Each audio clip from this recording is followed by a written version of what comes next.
Kalau berada di rumahku, kata Sayyidah Aisyah, maka beliau aku saksikan baik di Ramadan atau 2 Ramadan, baik di Ramadan atau di luar Ramadan, itu selalu terlihat konsisten jumlahnya 11 rakaat.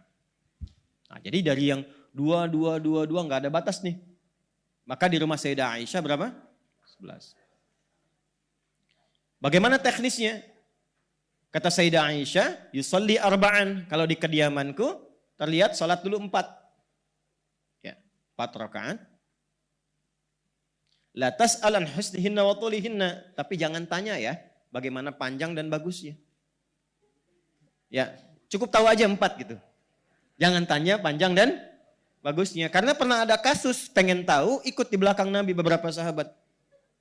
Karena pengen tahu, ternyata satunya aja dari 4 itu satunya itu dikira Al-Baqarah 100 ayat akan ruku. Ternyata selesai 286 ayat. Dan siap-siap ruku, ternyata Alif Lam Mim lagi, Ali Imran. Sampai 200 ayat. Dikira selesai itu. La'allakum tuflihun, Ali Imran ayat 200. Nyambung ke An-Nisa, 176 ayat. Rakaat pertama loh. Baru kemudian ruku, 5 juz 4 halaman, rakaat pertama. Besoknya orang-orang ini gak ikutan lagi.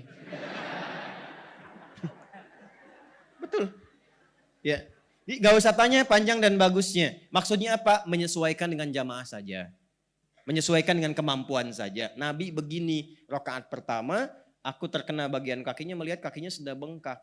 Saat salam aku tanya, ya Rasulullah kenapa harus seperti ini? Kama qalat, alam takun madmunan, alam takun ma'suma, bukankah engkau dijamin masuk surga, dijaga dari salah?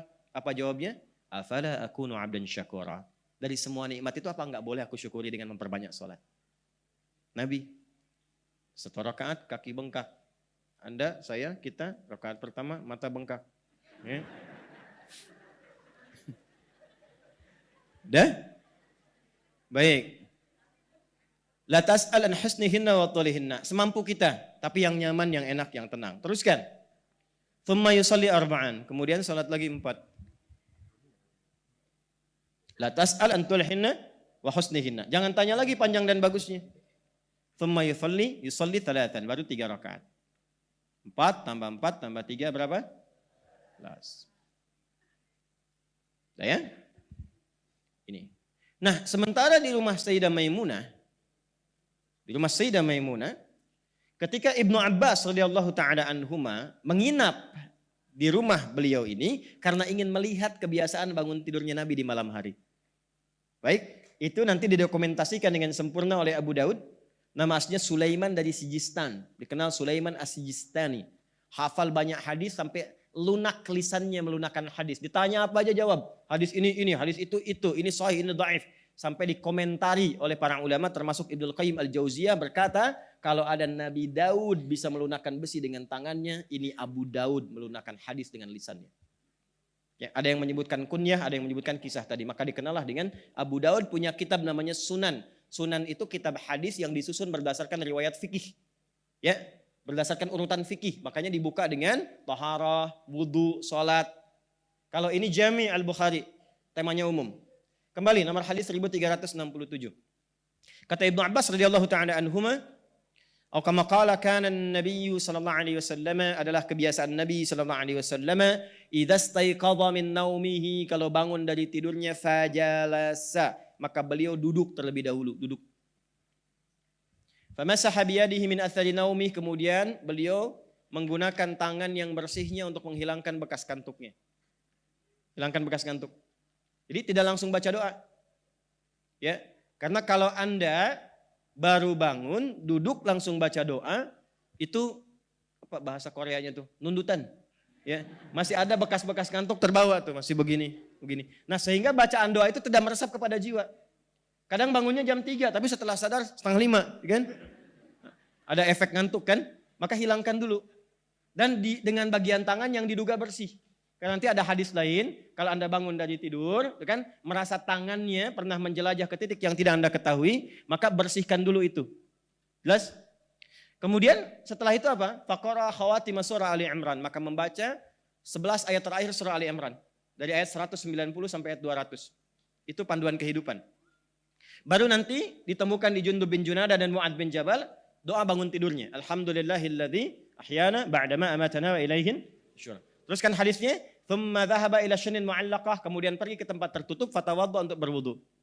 Lalu balik, masuk ke musalla beliau, kata Ibnu Abbas, aku mengikuti dari belakang, aku di belakang Nabi. Maka ditariklah oleh Nabi ke depan. Sehingga sejajar aku dengan Nabi. Izin, boleh berdiri? Ya. Jazakallahu khair. Tolong di belakang. Ini ya. Kurang lebih begini. Posisinya, lalu ditarik ke depan. Sehingga sejajar begini. Nah ini dalil kebolehan sholat berjamaah bila satu imam, satu makmum. Sejajar begini. Jelas? Laki-laki ya. Ini kebolehan. Jadi boleh dengan seperti ini posisinya bila. Lihat lagi hadisnya dengan sempurna. Bila dikhawatirkan makmum dalam kondisi yang harus kita jaga. Seperti masih anak-anak. Kan? Seperti dalam kondisi untuk berlatih, memberikan kenyamanan dan sebagainya. Tapi kalau nanti dalam posisi yang biasa atau standar, sudah nyaman, sudah baik, boleh mengambil jarak agak sedikit di samping dengan jarak satu kepalan, agak sedikit ke belakang di sini. Jadi ada dua nanti, boleh sejajar, boleh sebagian di samping begini. Jelas? Silakan kembali. Ini hadisnya banyak pelajaran di sini. Singkatnya apa? Maka aku saksikan yusolli rak'ataini 2 rakaat. Thumma yusolli rak'ataini 2 rakaat. Thumma yusolli rak'ataini 2 rakaat. Thumma yusolli rak'ataini 2 rakaat.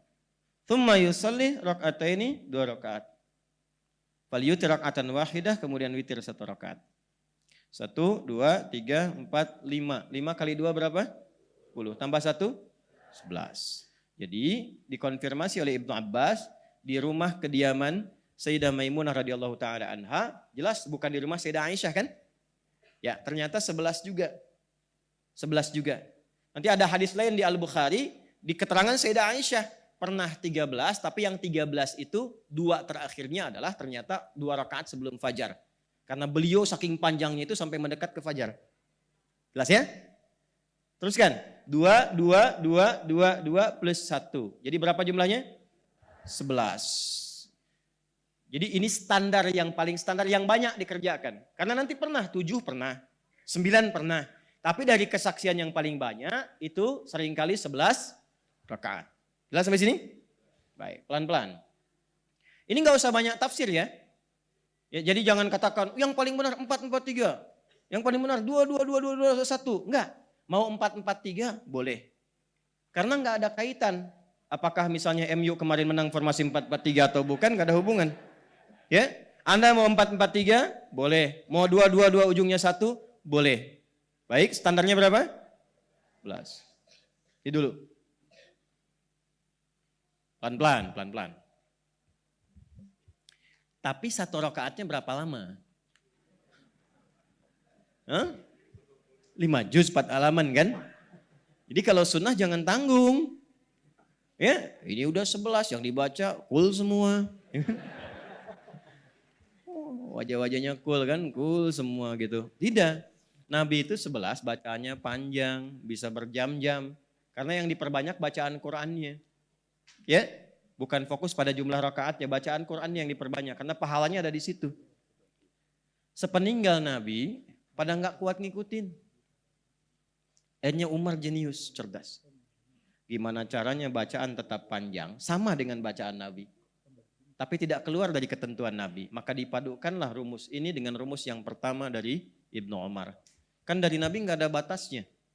Maka oleh beliau yang tadinya panjang dipecah 2. Pecah 2. 11, witirnya simpan 1. Berarti 10 kan? 10 kali 2 berapa?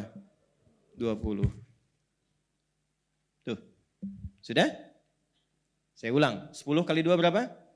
20. Pelan-pelan teman-teman sekalian. 2, 2, 2, 2, 2, terus 1. Ini jadikan 20.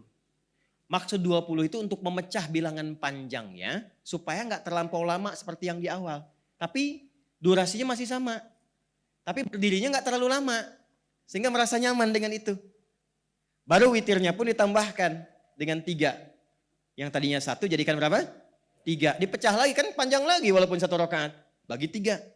Maka 20 plus 3 jadi berapa? Nah inilah kemudian rakaat yang juga viral di 23 rakaat.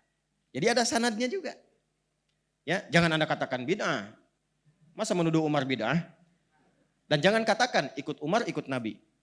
Saya nggak ikut Anda. Gitu, karena nggak mungkin Umar menyalahi Nabi. Kan Khulafa'i Rasyidin Mahdiyin yang diberi petunjuk oleh Nabi.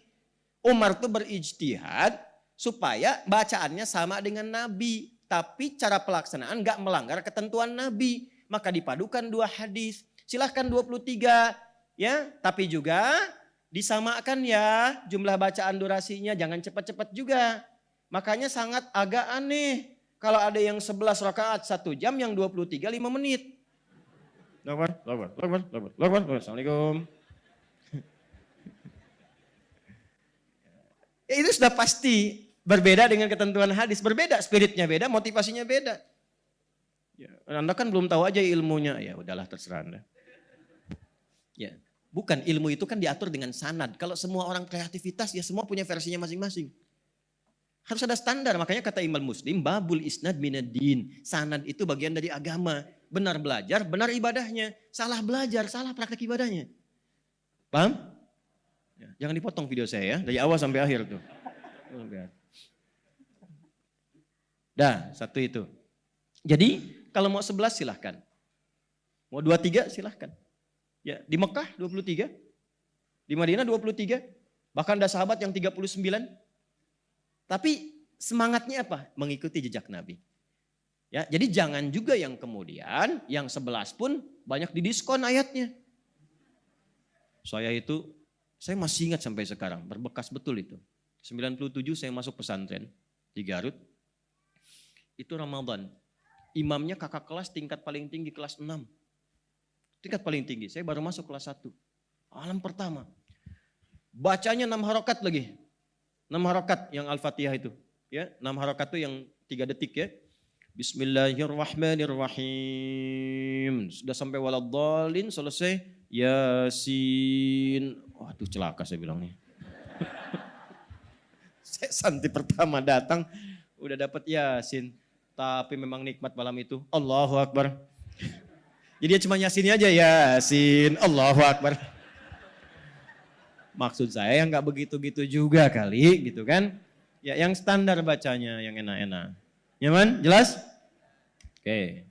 Jadi maksud saya kalau sedang muncul Ramadan jangan berdebat lagi. 23, 11, 11, 4, 4, 3, 2, 2, 1. Itu sudah usang. Sudah selesai pembahasannya. Ramadan mengumpulkan pahala yang soleh, bukan memperbanyak dosa yang salah. Dan gak ada hubungan dengan ormas. Berapa tuh? 11, Muhammadiyah. 23, NU. Bapak kan NU kok 11? Diskon 60%. Allahu Akbar. Bismillah. Paham? Ya, Alhamdulillah.